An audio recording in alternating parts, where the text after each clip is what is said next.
Greetings! Welcome to State of the Week, the show where we choose one saint's feast day from this week and discuss their life and their impact on the church.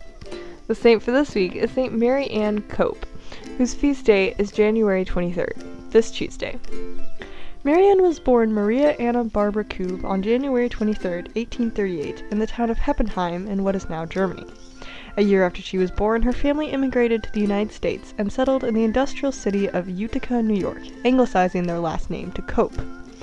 Maria attended school at the parish of St. Joseph until 8th grade, when her father, Peter Cope, became an invalid.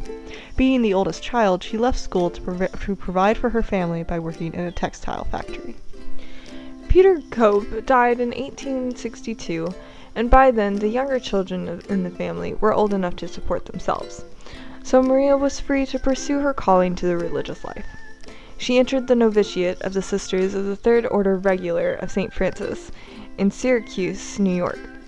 On November 19, 1862, she received the habit and took the name Marianne and made her final vows the next year.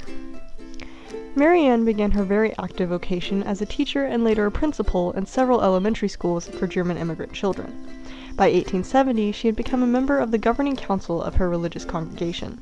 She also helped direct the founding of the first 2 Catholic hospitals in central New York, with charters stipulating that medical care must be provided to all, no matter who they were or what they believed. Marianne was appointed administrator of St. Joseph's Hospital, the first public hospital in Syracuse, and she held this position for 7 years.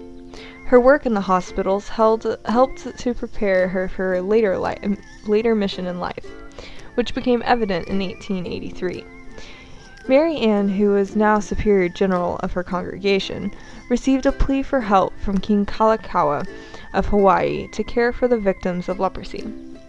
Marianne enthusiastically agreed, and she quickly left New York for Honolulu, accompanied by 6 other sisters.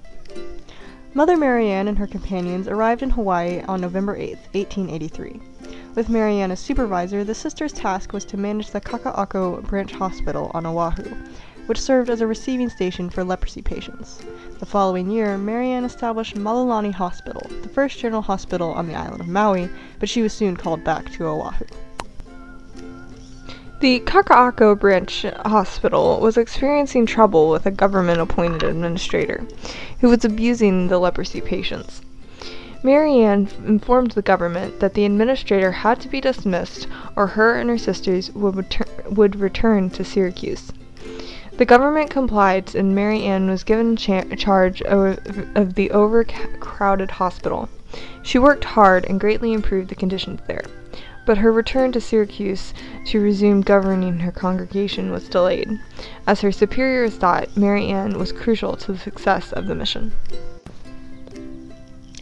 The workload only grew larger, and in November of 1885, Marianne opened the Kapiolani Home to provide shelter to the homeless daughters of leprosy patients.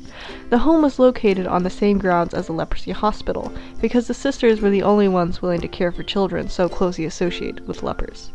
3 years later, in 1888, the authorities asked Marianne to open a new home for women and girls on the island of Molokai, where the most serious cases of leprosy were sent. "We will cheerfully accept the work," was Marianne's reply, even though she knew that accepting would mean that she might never return to New York. Accompanied by 2 other sisters, Marianne arrived on the Kalaupapa Peninsula of Molokai in November of 1888. While there, she cared for the dying Father Damien de Veuster, who she had met shortly after arriving in Hawaii, and she also began to take over some of his duties. After Damien's death on April 15, 1889, she cared for both the male and female residents of the colony until the arrival of 4 Brothers of the Sacred Heart in 1895. Mother Marianne's long and tireless work among the lepers ended on August 9, 1918, when she died of natural causes. As of 2014, her remains are enshrined at the Cathedral Basilica of Our Lady of Peace in Honolulu. She is a patron saint of lepers, outcasts, those with HIV and AIDS, and Hawaii. Marianne Cope was a woman of great faith, devotion, and generosity. Her optimism and complete trust in God inspired those around her and moved them to care for the lepers just as she did.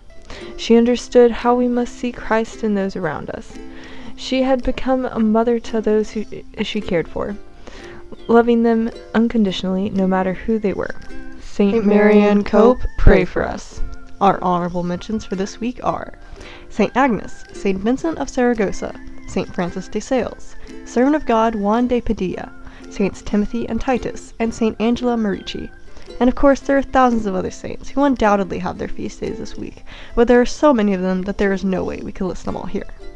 We hope you have enjoyed this episode of Saint of the Week. Thank you for watching, and goodbye. Peace be to you.